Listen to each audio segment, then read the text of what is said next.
Assalamu alaikum.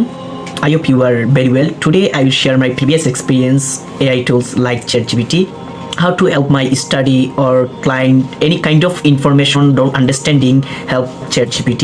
So আমি বলতে চাচ্ছি ChatGPT আমাকে কিভাবে আমার লেখাপড়া এবং আমার ক্লায়েন্টের কোনো ইনফরমেশন বুঝতে সমস্যা হলে কিভাবে হেল্প করে। আমার লেখাপড়াতে ChatGPT হেল্প করে যখন আমি কোনো কিছু বুঝি না, অঙ্ক বুঝি না। সাপোজ যেহেতু আমি ইকোনমিক্স নিয়ে পড়তেছি, অঙ্ক বুঝি না, তখন একটি ফটো তোলার পর ওটা ChatGPT-কে দিয়ে দিলাম, বললাম যে আমি এই অঙ্কটি আমার বুঝতে সমস্যা হয়েছে, তুমি আমাকে এক্সপ্লেন করে দাও।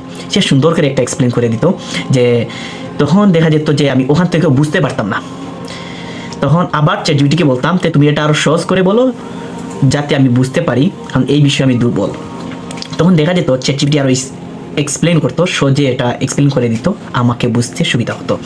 শুধু তাই নয়, যখন ক্লায়েন্ট কোনো রিকোয়ারমেন্ট বা কোনো কিছু বলতো আমি বুঝতে পারতাম না, তখন আমি ChatGPT হেল্প নিতাম। সে দেখা যেত প্রতিটা ওয়ার্ড এক্সপ্লেন করে দিত। খুবই হেল্প হচ্ছে বেশ করে AI টুলগুলা আসার কারণে একজন ফ্রিল্যান্সার বা একজন স্টুডেন্টের জন্য, যদি সে ব্যবহার করতে পারে তার জন্য হেল্প হচ্ছে, আর যদি ব্যবহার করতে না জানে তাহলে তো তার জন্য হেল্প হচ্ছে না। তাই কিন্তু যারা এটা প্রয়োজনীয়তা বুঝতে পারতেছে না, জানে না, আমি মনে করি এই AI টুলগুলা ব্যবহার শেখা উচিত। ইনশাআল্লাহ নেক্সট ভিডিওতে কথা হবে।